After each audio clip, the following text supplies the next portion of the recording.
Trinidad and Tobago. Welcome to another edition of Scoreboard here on ACTN TV. It's always a pleasure every Tuesday evening between the hours of 8 and 9 where we talk sports on this program. Tonight we're going to be talking Sambo. That's a sport that has grown leaps and bounds in Trinidad and Tobago. And we will be discussing that. But before I get into the interview, I just want to say congrats to all our top athletes who took part in the senior champs over the weekend. Michelle Lee Ahi, Keston Bledman, Rondell Sorello, all those guys did our country proud. And it was great to see Rondell Sorello actually, after 2 years absence from the track, back out and doing a great job. So again, to all our athletes as they leave to go to the Pan Games, we wish them all the best. As I said tonight, we're going to be talking combat sports actually. And I have with me here the president of the Caribbean Combat Sports Association, and he has many more hats, and he's going to tell us a bit about that and dive into a greater in-depth into the sport. Jason Fraser. Jason, it's a pleasure. Yes, welcome to ACTN. Yeah. Right. As I said, you're the president of the Caribbean Combat Sports Association, but you also hold a lot of other international positions. Tell us a bit about those positions. The biggest one out of all is being a member. First, good evening, Trinidad and Tobago, and to all our viewers.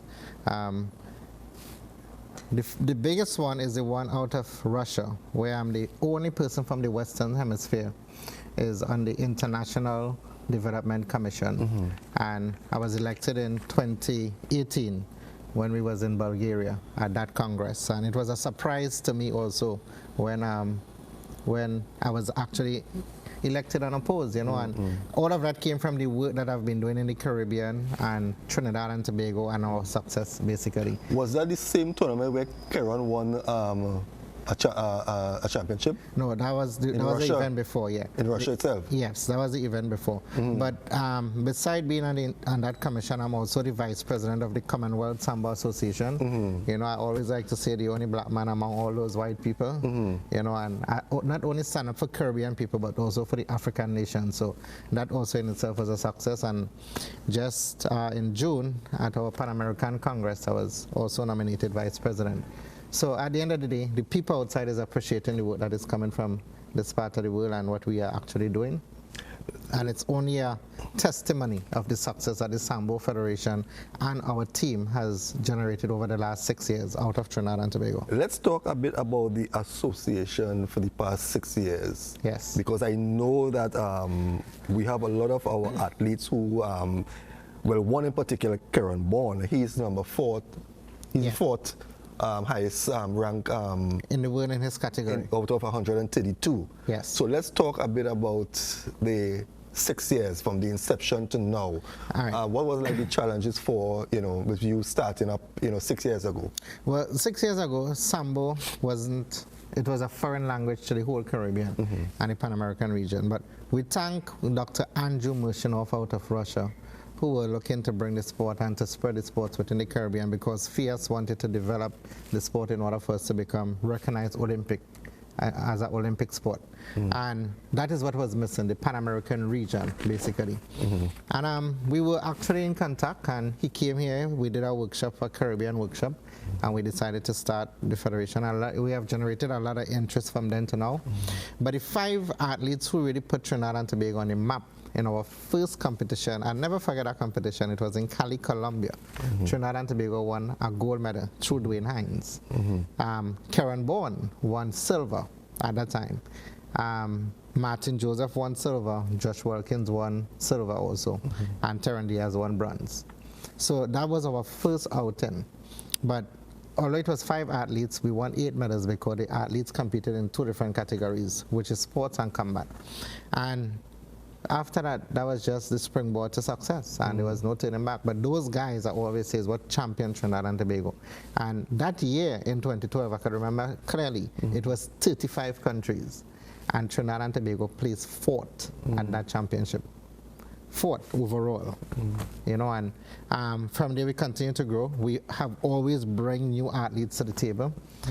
Jeremy Rudolfo came through one of our program, you know, Rough and Tough Combat Sport program, because combat sambo is like a variant like MMA, so amateur MMA. So we use rough and tough to help breed the athletes and to vet the athletes and to give them the experience. And that is the platform rough and tough really is about. It's really more for amateur development. Gershom Griffith is another one who won gold coming through that same program in Paraguay and then went to World Championship and finished in the top 10. You know, each year, and I want to say that here, Trinidad and Tobago has always finished in the top 10. Either Josh Wilkins, Martin Joseph, who is the fighting fireman, everybody knows Martin. Yeah. Karen Bourne,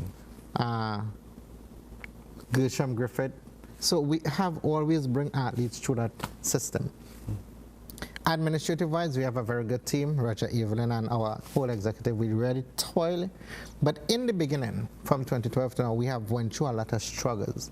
But we never quit. We never give up. And the passion that keeps me going as the president, you know, and thanks to all our members supporting the faith in me, is that we have changed a lot of life. We have enhanced a lot of change in people's life.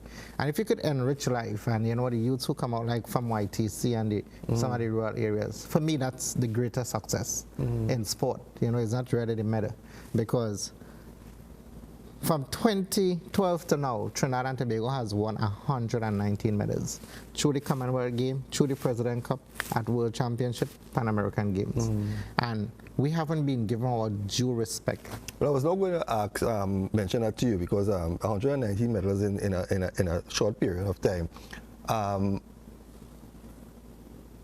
you all properly recognized or given that sort of recognition by the authorities? And yes, those we you know, we want to thank the Ministry of Sports for all the support they have given to the team over the years, and we are properly recognized by the Ministry of Sports as the national governing body for the sport in Trinidad and Tobago, and the ministry has given us support we want. But what I need from the government is one simple thing for combat sport, and I've asked for this when Darrell Smith was there as the former Minister of Sport. Combat sport in Trinidad and Tobago need a home. If we have a home, and I don't mean a home for sambo, but for combat sport, we could have grappling, wrestling, MMA, sambo, everything. One home. Give us the land and we will develop it, because I don't believe in quitting. The Russian government has always supported Trinidad and Tobago Sambo Federation from since 2012. The last set of equipment we received from them was over $500,000 in equipment. The government... You all have a home, so where is this equipment stored? We have it in our warehouse. And so we distribute some to some of the gyms. But what happened? That we got those equipment when we hosted the Pan American Games in 2014. Just imagine that.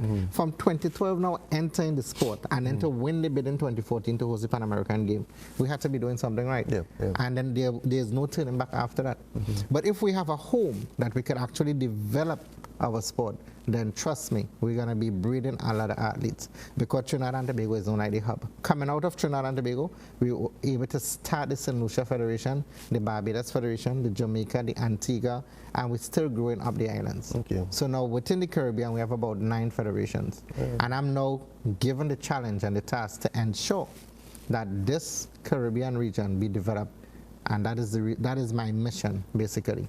And through Trinidad and Tobago, and how we get the whole Pan American region involved, basically with the sport, because within the Pan American region we now have 36 countries. I'm happy to say that Sambo last December was recognized as a sport by the International Olympic Committee. And some of that is from the hard work that we have done here within this vineyard and the region. Is Sambo an Olympic sport? It's not an Olympic sport. We just got recognized as an Olympic sport. But we haven't entered the Olympics as yet. So next Olympic, we're going to be hoping to have a demo at that Olympics. That's in 2020? Yeah, which is the sport part of it. It's not the combat part of it. So the sport part is a softer part of it, which is more closer to judo, throws and locks and those things. So, but a lot of people where combat sport is concerned say it's a dangerous sport. But I always say, when a man throw a cork ball at you and hit you in your head, you can't perch back one and hit him. All sports have rules. All sports governed by rules and regulations. Yeah, because only last night I was discussing, a Russian boxer died sometime last week, right? And only last, I think it was last night itself, I was watching some MMA and I was telling somebody, I said, but I can't recall anybody in MMA dying and look this boxer. And I'm comparing. But it's not the first boxer die either. Well, that's it. And I'm comparing over the years the amount of boxers who have died from brain damage.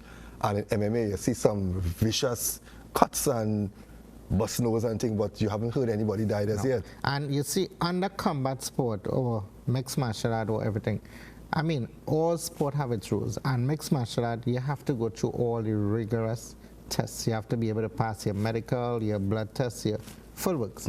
But the key thing is that the officials are well trained. Yeah. And this is not boastful statement, but mixed martial art, MMA, is the fastest growing sport in the world. Yeah, that's true. Yeah, because I look at is UFC, and that sport is really good. And Trinidad and Tobago has now started export athletes out of Trinidad and Tobago at that level. We have now aligned ourselves through Rough and Tough and a UFC fight pass for next year. We just got an invitation to go to Bahrain and a UFC fight pass in November. Okay. Now we have athletes out of Trinidad and Tobago for the first time, first time, who went to the Pan American International Mixed Martial Arts Championship in Bahamas and won gold. Okay. That just goes to tell you, if we have a proper home, we have a lot of clubs in Trinidad. But how many clubs are we have about 26 clubs in Trinidad. That teach the sport, right? Or more. Okay. But you know that is actually registered with our federation. Okay. But at the end of the day, if we have a home, that when we have national training, you're going to have a place, because we still go to the beach to train sometime, you know. At the end, we have to be so innovative. But what we do actually work for us now. Like I remember one minister in the past said to me, well, maybe if you don't have a home, you're going to be losing. So if this work can stay this way, but that is not the point. Look, Karen, after Karen, super performance at the Pan American game where he won gold. Just recently in, where we was in Santo Domingo. Yeah. They actually keep the two Trinidad athletes to send them to a high performance center. In 2012, after the great performance in Cali, Colombia, we had a scholarship for 5 athletes from the Brazilian Federation. Went to a camp in Rio de Janeiro in CFAN. And that high performance center, every Olympic athlete out of Brazil passed through the high performance center. And it was super. It was something, I mean, I was there myself. It was a different way of development. Even the footballers and all passed through there. When we went to the museum, you actually see where Pele and all those guys, those greats, actually passed through the whole system. And if we don't have a high performance center, we don't have one in the Caribbean. What we have that we talk about high performance center by Hilsnicker and Stadium, them is crap. Sorry to say that. But it's the truth. We have seen it. We have witnessed it. Now we have athletes from here who actually Karen have just get a call again to go to in September. They handpick him from the Pan American region to go to Colombia in September to develop for the World Championship, to train for the World Championship at that high performance center for World Championship, which will be in Korea. Okay, we need to take a break. When we come back, I want to dive more into the sport and find out what are the long-term plans for the sport, the proper development and things like that. And coming off of the last Rough and Tough event at the indoor complex, what's the next step for the sport in Trinidad and Tobago? No problem. Because we are talking sambo, or we could say combat sports tonight, and we have the man at the helm, Jason Fraser, talking with us. So we'll be right back after the short break.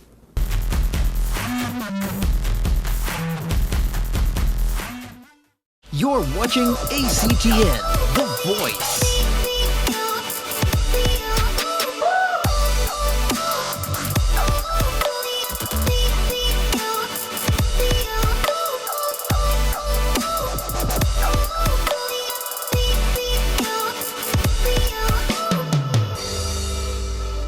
ACTN The Voice, your family-friendly station.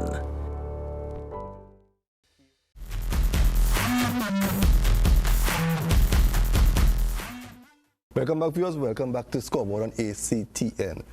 Jason, let's talk about the development of the sport in Trinidad and Tobago, because for any sport to last long or to grow, you have to have proper development, because all these athletes who are doing well now, they will come where they'll have to vacate their throne, right? What's the development program the federation or the association has in store, to get athletes, to fill the spot from these guys, which eventually will have to move on sooner or later? Right. I'm going to add to what you say too. Our federation, which I'm sure about, is the only national federation that actually think about its athletes after the sport.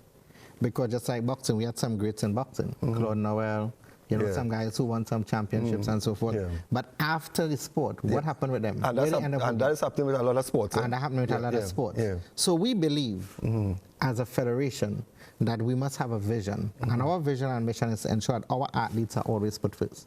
What we have done since then, we have partnered with Ronda Rousey, mom, and Ronda Rousey organization out of the US that calls Seventh Generation. That is the preacher's daughter? Nah, she was a UFC fighter, former UFC champ, and her mother was the first American to win a gold medal at the World Championship for Judo. She was here with us 2 years ago. Oh yeah. She had recently jumped over to wrestling. And I mean, the program that they have is what you call developing strong minds and strong bodies. So even they're doing well as an athlete, because we have a lot of athletes in Trinidad and Tobago and even around the world and in the Caribbean who do well, you know, with their body to compete, to win a gold medal and so forth. But then they don't have that academical background to support them after. So we put that system in place that they're doing well as an athlete, they need to do well educational-wise. So that is one of our steps. We are now into the rural areas, but we are going to start a pilot project in Tobago, in the schools. So we're going to take 10 schools in Tobago, which have already been agreed by the THA, and we're going to start an inter school program, because we're going to be east versus west and so forth, from the primary school and the secondary school level. We have a very good plan that we are actually working, because those guys who have already passed on, because Dwayne Hines don't compete anymore, Terran Diaz don't compete anymore, and those guys make us proud. So we need to fill that gap. But there are guys who pass on, but the younger ones who come in, we still continue to medal. And we have to have a proper structure in place. Whatever we're doing is definitely working. So what we actually focusing now for the next year is developing more coaches. Because as we grow, we outgrow that amount of coaches. Yeah, that's true. So that is where we actually put it. And now we actually focus also on getting insurance for athletes, you know, because that is one of the most important things for us.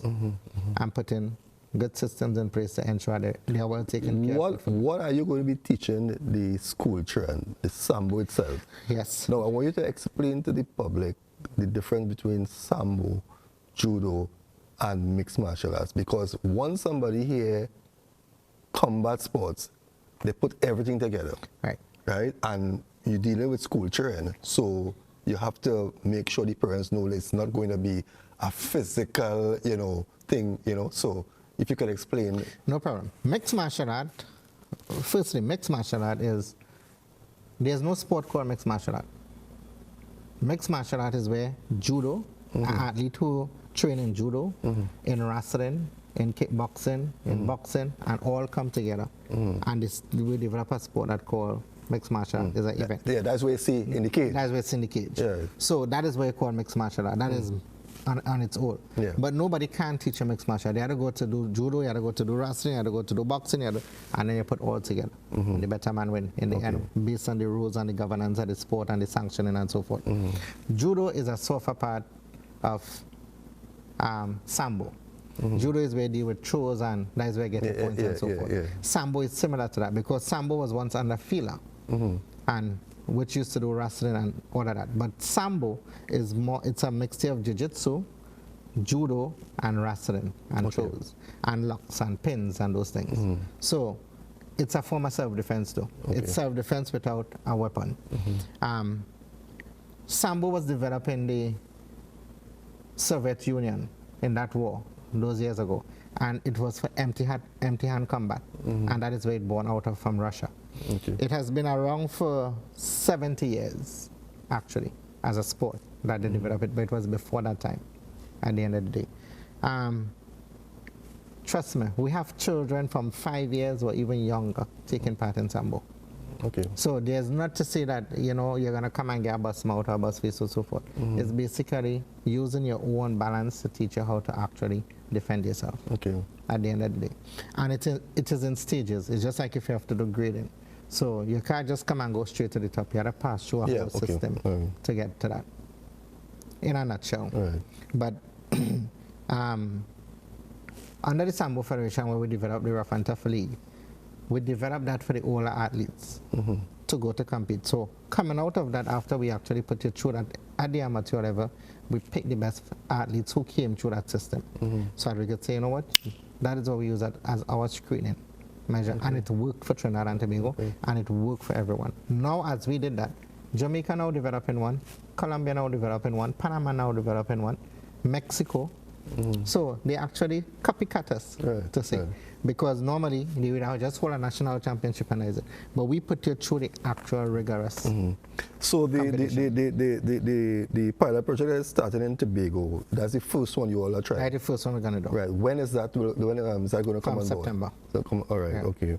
And then and that's in primary schools. Primary school and secondary school. Secondary schools. So based on what takes place across there, then we'll see that across here. Because you know, Tobago is easier to manage. And its whole land. It's a pilot project. Actually, it is a page I'm taking out of the Russian books because they actually have it in Russia. They have it in Kazakhstan, in Mongolia. They have it in a lot of the European countries, and it's working for them. Those are the countries that are doing great in Japan, in Korea. So, you know, and we have been there and we saw it. So I believe personally it could work here in Trinidad and Tobago. But, you know, in Trinidad and Tobago, as you would know, you have to be able to succeed or something working before you actually get a ground support. Yeah, that's People true. don't see the grassroots support you need. They always see the end result. So, and hence the reason why I know that we had to, at the end of the day, pick the right, you know, location in order to start this, and Tobago was the best place. Well, that falls in line with the question that I asked, the development. Right? So maybe within the next couple of years, we should see a league or so starting in school coming out of this project. Sure. I want to make something, not just a league alone, but thanks to the Russian government, thanks to the Russian International Sambo Federation, they have now given Trinidad and Tobago scholarship. Our athletes who have done well in the sport and have continued to excel. And the scholarship is for athletes from here to go to Russian university to either do something in physiotherapy, whatever you want to do in sport, sports management or so forth. And trust me, that is a great achievement on its own. And I'm very honored to receive those 12 scholarships that we're going to distribute. Not only that, but Trinidad and Tobago was included in the university games. And the school youth championship and the cadets and all of that. And those are things that we wasn't privy to before because you have to reach a certain level. And it's the first country from within the Caribbean and the Pan American region to be given that opportunity. So at the end of the day, all our development program will just be falling into place because now students, parents, athletes have things to look forward to. They have, you know, you could actually, if you do well in this sport, continue to win medals consistently, you could get a scholarship. You could actually choose a career path out of this. Compare to some of the other sport. I always tell my athletes, you cannot go to the pharmacy with a medal and say, I want some painkillers or a heat rub or something, because at the end of the day, this will pay the bill. So we need to put systems in place and help athletes who are excellent to do well. Now, this brings me to this point. These athletes here, like Karen Bourne and these scholars who have given their life to the sport, because as I said, I first met Karen sometime in 2007, 2008, when you were still in judo, right? Are these fellas still amateur or are they professionals? Are they earning some monetary reward? Because I mean, especially with Karen, he travels a lot. Yeah, he traveled me a lot. Right. So, how do they get pay, or is this like medals and trophies, or is he still an amateur? Is he, you know, what level is he on right now? Under any NSO. That deal with amateur sports, you can't be a professional and compete in them sports, especially in combat sport. If you're a professional, you can't take part in amateur sport. So, because of the love and the passion that Karen, Josh Wilkins, Erland Maloney, Lashon, all these guys have for the sport, they remain amateur to put country first. And I even begged them already, I said, time to go professional, because there's room out there for professional. But they feel so proud wearing that red, white, and black. And that is the honest truth. So they don't really earn anything. Because I saw, and then we don't have the support to come out from government to say that we could give athletes a per diem or so forth. Like, let me give you an experience that we have. We had put together a big team to go to the World Championship in 2012. That was in Belarus. Whoa, I can remember Belarus clearly. 2012. And that is where Trinidad and Tobago make our name. was at a World Championship. It was the most people I've ever seen in an event. The place was full. Belarus is right outside Russia. And I was actually shocked. Josh Walkins and Dwayne Hines alone went. But we had put together a full team in training, and the then Minister of Sports was to pay for us. But at that point in time, we wasn't seeing eye to eye. And he said to me, if you don't give up and let this other man take over, which I don't want to call him, then you have to take your team alone. And the Russian government I think you might remember that because that made international media. And then the Russian government step in because this is Russia sport. The guys in Russia eat, sleep the sport, they train, they go to school just for the sport. And they paid for us to go. 3 tickets. Dwayne Hines, Josh Walkins and myself. And Josh placed 5th at that first World Championship. He beat the guy from this country, Kazakhstan, in the last 30 seconds. And that was shocked everybody. The Russians came and take us like from, they move us from where we were and bring us to their team. And from there, that was the beginning of our success. Never forget that. 2013, we took a big team to Russia, to that World Championship in Russia, where we did super great again. And then the Pan American Games that year was in Panama, where we won 20-something medals. We came first. 2013 and 2014, back to back. When he hosted in Panama, when he hosted in Trinidad and Tobago, we won out the most medals at those championships. Well, you thought there we need to take another break. When I come back, I want to talk about the comparison of our athletes versus the athletes outside, because we have entered a lot of tournaments. So I want you to tell me what's the level locally to internationally. Viewers, we'll be right back after the short break.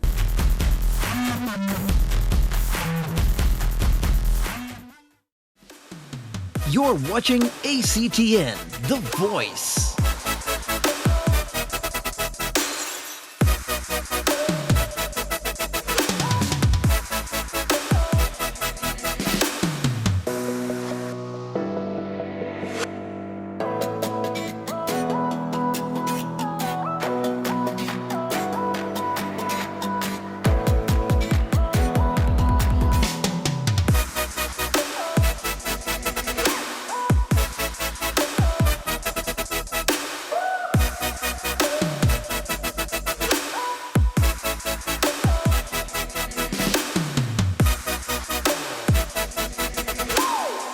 Connect with ACTN The Voice on Facebook or Instagram at ACTN The Voice.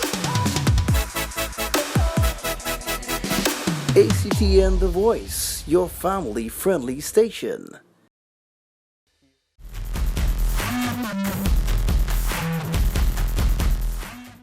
Welcome back, viewers. Welcome back to Scoreboard ACT, and I'm talking to Jason Fraser, the president of the Caribbean Combat Sports Association.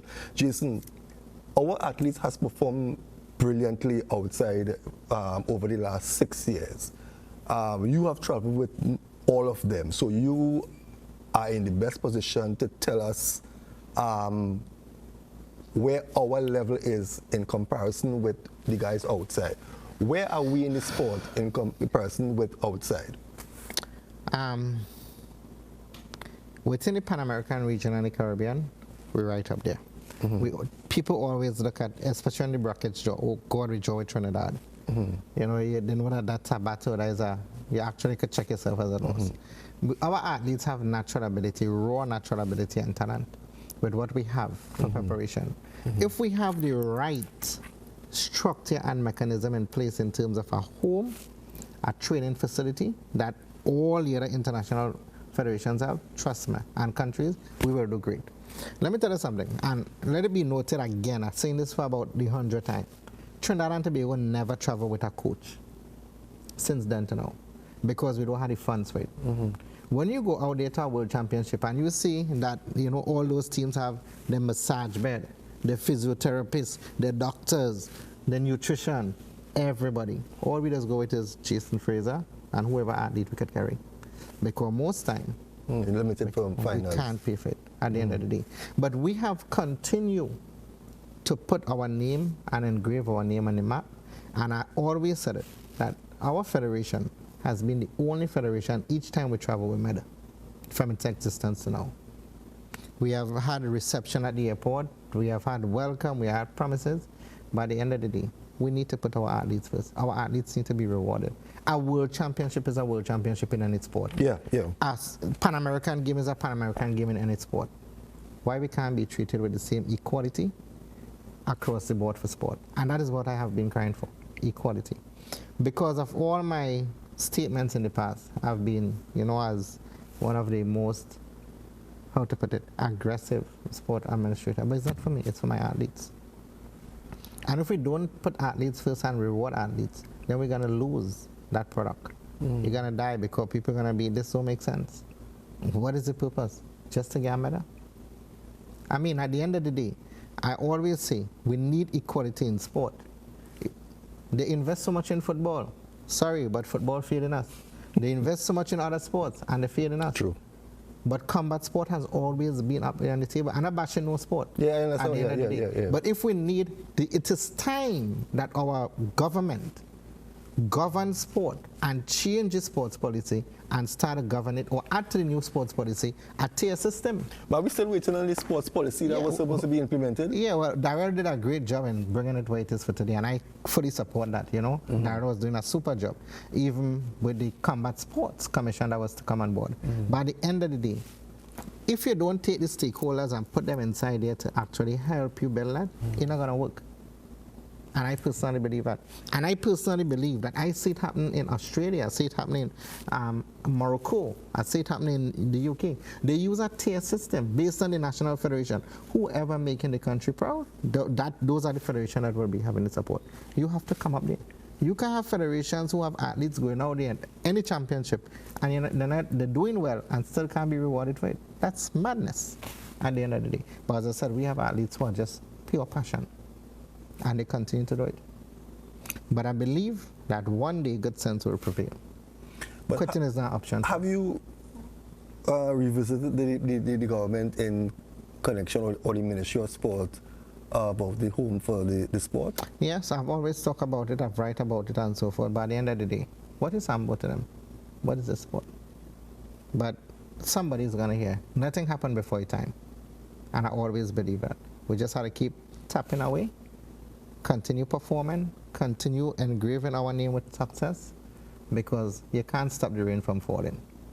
And we will continue to pour out success for Trinidad and Tobago. No, I saw the last rough and tough there where Caron destroyed a Brazilian guy. No, that was a very clinical and professional way he did it. What is next for, I know Caron is in your charge, what is next, or where do you, I know that we're going to have Caron on the program shortly. Yeah, we're going to have some athletes on the program. Yeah, right, but where do you see Caron born in the next maybe 2 or 3 years? Because he's still young, right? All right, after that event, as a matter of fact, the following day after that event, I got a call from the US. And you know what? I blame myself, and I'm sorry to those athletes. I really apologize to you all. To Caron, Dwayne Hines, Josh Watkins, and Teron Diaz. After we left Brazil in 2012 from the High Performance Center, they wanted to give our athletes dual citizenship so they could represent Brazil at some of these. And today they would have been better off. But we stood, the guy said, we want to represent Trinidad. And for today, I feel like that was my bad mistake and decision I make in sports management. Because they haven't get the recognition that they definitely need. To answer your question, we received a phone call from one of the big promotions in the US. 2, one the Sunday, one the Monday. And now we actually putting together a whole profile to send away on Caron. Because the guy who Caron fought from Brazil, he have 35 fights as an amateur. Undefeated. And professional, he was 12-0. And actually his coach called me because he coached income, his senior coach income, the assistant coach was here. And the coach called me on the Tuesday and he said, Fraser, my athlete wasn't ready yet. He wasn't ready and the bell rung. I said, what you mean? He said, we want a rematch. He said, this is the fastest loss this boy ever had in his life. The fight didn't go past first rounds. But the guy was a super high athlete. You know, he was high caliber. And I said that to Caron. I said, Caron, this guy is not no joke. And It's not like we're in Brazil. He here in your home. And Karen was like, Fraser, worry about me, worry about him. I'm an all-round athlete. This is a victory for you. This is a victory for the people of South. You know, because it was the first time we actually do an event in South. Yeah, that's true. Karen was coming off of a high one time because he just came out of Pan American Games in Santo Domingo and a camp. He only arrived back in the country 4 days after the high performance training camp. So no one, his cardio, everything is up. Karen have a lot to come his way. But also, what a lot of people don't know, Karen is in a book by the Russian that is around the world, that they're using Karen as an ambassador for the sport. Just imagine that, coming out of a little tiny island after 6 years, and we can have an athlete at that level. It only speaks volume. What more we have to do? I don't know. I don't believe in protests. I don't believe in those things. When you look back at the 6 years of this association, what would you say is your biggest accomplishment in the sport? Something that stands out. You know, I know all of the things is going to be there because you know, for where you are today, but there must be one thing that really stands out in the last 6 years. I'm going to give it to the athletes. I'm not going to boil it down to the administration because we are only administrators. We help guide the way and create the opportunities for the athletes. On the international circuit, one of the greatest things for us in my achievement, it was when Karen Bourne beat the Russian in President Cup in 2017. Where was that? That was in London. Okay. That is the Putin President Cup. And the guy who Karen won against, he wasn't just an athlete. He was the European champion for 6 years, the Russian champion for 9 years. The guy never lost.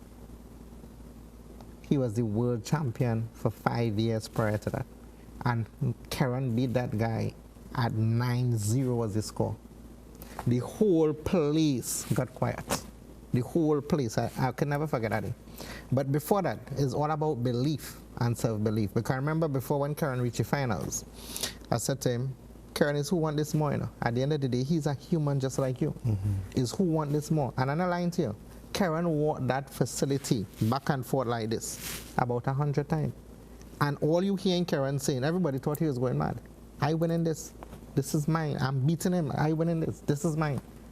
And he went there with that belief and energy and just put his best game forward. And that for us was a real highlight. That when he actually elevated up there, you know, the Russians embrace him. They use him for advertisement and player of the day. He make player of the day all in Russia, all in the UK, all about.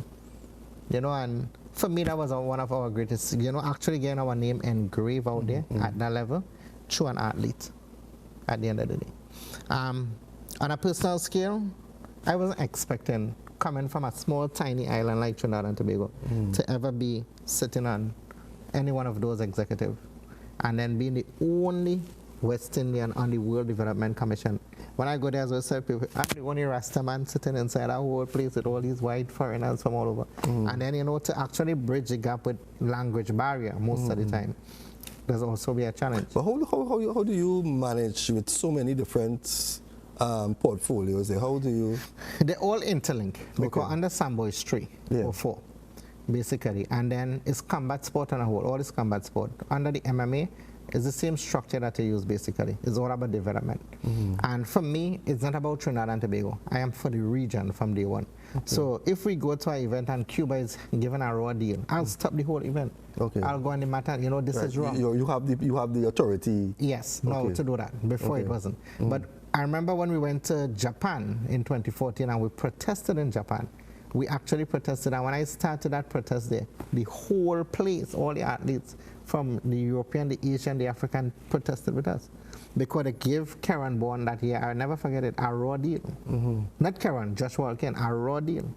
And after the event, they're calling him the Black King, because in their eyes, he was the champion. You know, but we were able to send a statement that the world governing body now put an arbitration system in place because of that whole incident.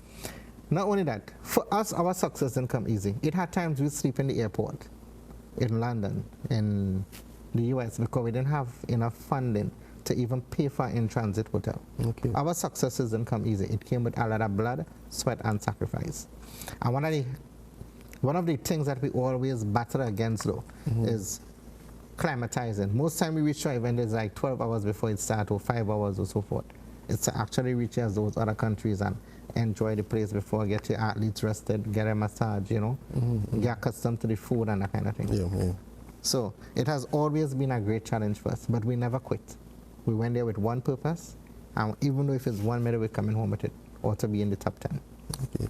I know we are instructed that we need to take another break, and this will be our final break before we end the program. When we come back, I want you to tell us and tell the viewing public what are the plans, the long-term plans for this association. No problem. Where do we go from here? Viewers, will be right back after the short break.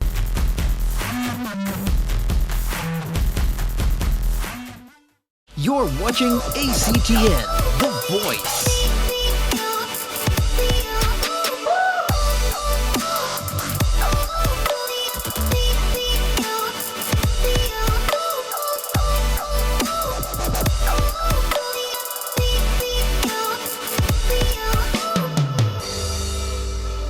ACTN The Voice, your family-friendly station.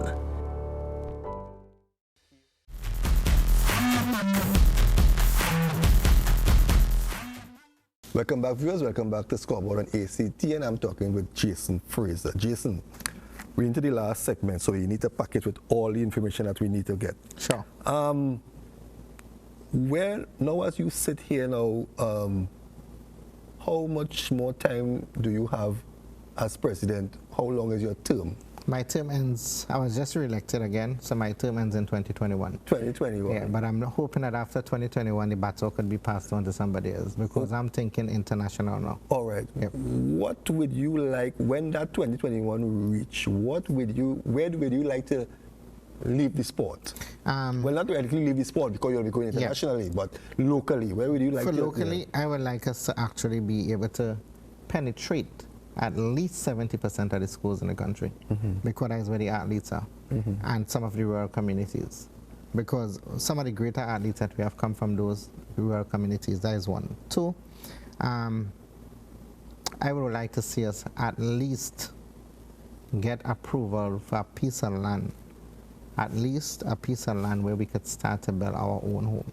We will get funding, and I'm saying I'm not going to come to the government for funding. All I want is a piece of land. Give us it somewhere, and the athletes are going to be there. Give us it in a centralized area, because I know for sure we're going to get support from the Commonwealth. We're going to get support out of Russia and the International Federation.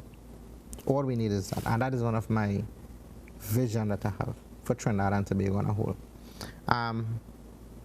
To see that the league that we have developed, the Rough and Tough League, actually could stand on its own. We have been doing well so far, because now, from then to now, we now have our last 2 events televised and live, something that you don't find around the region.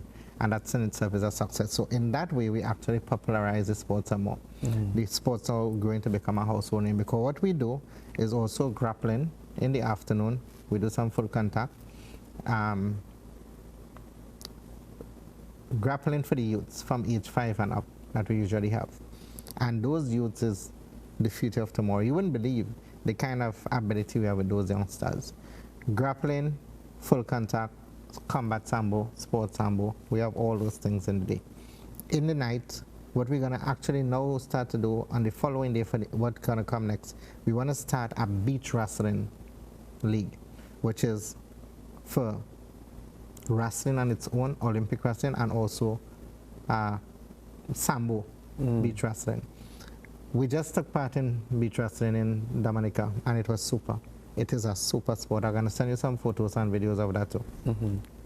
So that is one of the things that we want to actually inject here and to breed within the Caribbean, but it must start here first, because we have a lot of beaches for it. One of the key things for me is for us to have more athletes and parents involved in the sport, and to grow the administration bigger. We need to put, one of the things we have now implemented is like within our structure is for female, more development with female. have more female involved in the sport, child protection in the sport, and those systems. Because I meant to ask you that, I haven't seen much women. Yep. We have women have been coming in and falling out, but for me, longevity is it. So sometimes when a female come in, the husband or boyfriend don't want them involved because they see it as a man's sport. So, but I have an idea in mind. I don't want to say it here. Where I want to approach it from. But I could say it though. We want to go to the female prison that we have here, see if we could bring some people from out of that system. Because it's all about giving you hope. Because we have athletes who come out from those systems too. And I believe it will work because I see it work in other countries, like in Panama and so forth. And those females doing super, Colombia and those places. I want to give kudos to Letitia Gill, who just won silver. Letitia is a new product, who just won silver at the Pan American Games for Trinidad and Tobago. Before her, we had a girl from South, Sherry Sabaru, in 2013, I mean. It was. Yeah, I think that, yeah. And 2014. She did great. She was doing super for Sambo. But after one life is the next, and so forth. But we had a few females who passed through our hands. But we haven't got the opportunity to really carry everybody abroad because it boiled down to finances and so forth. So most time. And hence the reason we have started the Caribbean League in Trinidad and Tobago, so that we could bring countries here and give our athletes that opportunity. So I'm looking forward for that Caribbean League to continue to grow. For me, one of the approach I'm actually taking is to have most of the embassies and consulate involved. So in bringing countries here, have them be a part of it. I would like to see, before I leave office, that more ministers in government attend events. Because you can't just go to parliament and talk youths this and youths that and development this and, when you have events, don't care what sport it is. Most times it's just the minister of sports, sometimes. But one to the other ministers, you need to be a part of it. We just don't want to say when is election. Come to the sporting event, show the athletes and them that you're looking on, and it's an encouragement. Definitely. And that is one of the things I've been lobbying for. Definitely. One of the main things I want to accomplish though, and God Father help me to accomplish this. I'm trying to bring all the national federations together. Let us form. That is what I wanted to find out, because there is conflict right now. I know that we are not all together. Yes. Right? Now, you're supposed to be the man in charge. Yeah. Right? Are you getting support with this association? Because this the Combat Sports Association is boxing. Is it boxing involved? Yeah. Boxing, martial arts, all the different things. Yeah, we have the majority of sport under our umbrella, basically. And even though it's a combat sport association, we're not coming to tell you how to run your federation or so forth. But I look beyond that. I look beyond the bigger picture. The reason what I'm looking at is all the sport, all the NGBs, football, cricket, volleyball, everything. Because the governments always say that finances is hard. But I see it happen. I see it happening in Korea right now, in Russia, in the UK, in Netherlands, that all these national sporting organizations from different disciplines come together. And each one hold, like, let us say, a signature event per year. So that you have everybody who is involved in sport, that if I'm holding, I just use an example, a family day or a boat ride or something, you could get support from football, from cricket. You don't have to depend on government. But one of the greatest things that I want to put together is what you call a corporation. If all of we come together, we could build our own corporation. We could have a credit union in place for our athletes. And that is how we need to start to think. You need to start to think beyond sport, that after athlete finish, something that generate revenue. Generate revenue, and you could also lend them a loan to help them to move forward with their life. If you want to go into to be a videographer, or you want to go and be wherever it is, you could actually come back to a place that loves sport to help you with sport. And that is the vision. It is not about anymore gimme, gimme, gimme. I don't see the ministry as an ATM that you go and you only just receive at the end of the day. You must be able to give something, and I've said this to the ministry before, give every national federation a budget to work with and tell them don't come back for the next 3 years. Let it be an investment. And if you don't do that, then every year people are going to be looking at, we have to get this, we have to get that, but it's not what you have to do. What you bring to the table. We need to stop saying things as very short term and start to think long term. We have enough athletes in Trinidad and Tobago in order to form a corporation. And that is what I would like to see done. That is what I would be our biggest goal. But Trinidadians, everybody want to lead, everybody want to actually have their own opinions. Opinions is good, difference in opinions, but let us pool all the ideas together and come together and make this work. Because if we could show the government that we have a structure in place and we want to develop this, I'm sure they're going to pour investment into it to make sure it works. Who's going to be the beneficiary? The younger athletes coming up, the coaches, the physiotherapists, the athletes who just finished from sport. There's a bigger picture in it. And we don't even have to depend on government for nothing. We could now lend the government grant. Yeah. And that is how I personally see it. Okay. Yeah. On the international scale, Yeah. where would you want to be? I would want to be on the FIAS executive in the very near future. And is that feasible? Yeah, because I've been generating a lot of support. Actually, with Olympic wrestling, we have been doing a lot with Olympic wrestling. We have an athlete.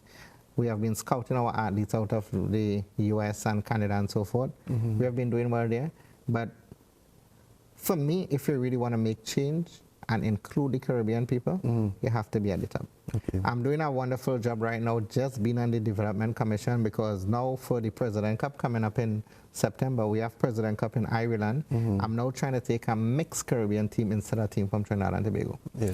So I want to show the whole Caribbean. I'm not about Trinidad and Tobago, but I'm about all of us. One unity, one voice, one way forward.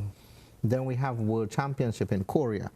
This is what we need support for. Corporate Trinidad and Tobago, take one athlete and buy one ticket per athlete. The ticket is about $18,000. But if we could take 27 athletes to World Championship, I'm sure we're going to do super great. Okay. That's about 2 or 3 minutes remaining. What's your closing comments? I want to encourage all our athletes to continue to hold faith, to continue to train, continue to represent Trinidad and Tobago. I want to ask Corporate Trinidad and Tobago to come on board and support our athletes. Just adopt one athlete. You don't have to sponsor the whole federation. Take one athlete under your wing and effect some change in that athlete. Brand that athlete and make that athlete your athlete so that athlete could also represent our country and bring a gold medal for us. To the ministry and the government of Trinidad and Tobago, we ask as you grow, you support us. As we come to you for this World Championship, we only want 6 tickets from the Ministry of Sports out of 27. I'm only asking for 6 because we have a philosophy that we actually don't believe in going to the government for 100%. We always put something on the table through a fundraiser, and our support. To the public of Trinidad and Tobago, continue to support our sport, continue to support our athletes, and continue to show them love. Jason, it was a pleasure, and I know that we will be expecting you and some of the guys on next episode of this program, so we will highlight the athletes and the fine job that they are doing. Sure. Well, viewers, we have come to the end of an edition of Scoreboard here on ACTN TV. We were talking to the president of the Caribbean Combat Sports Association, Jason Fraser. You heard all about the association and the great work they are doing, and it's just 6 years in existence, and they are doing a tremendous job. Stay tuned to Scoreboard. We will be highlighting some of the athletes, the Karen Bourne and the guys and them who are already flying the flag of Trinidad and Tobago high outside there. So keep looking at this program. Remember, if you miss any part of this program, there's a repeat tomorrow at 1 p.m. So keep it locked, and we will be highlighting this sport within the next 2 weeks, the athletes, to hear their side of their story. So again, have a blessed week ahead. See you next week, same time.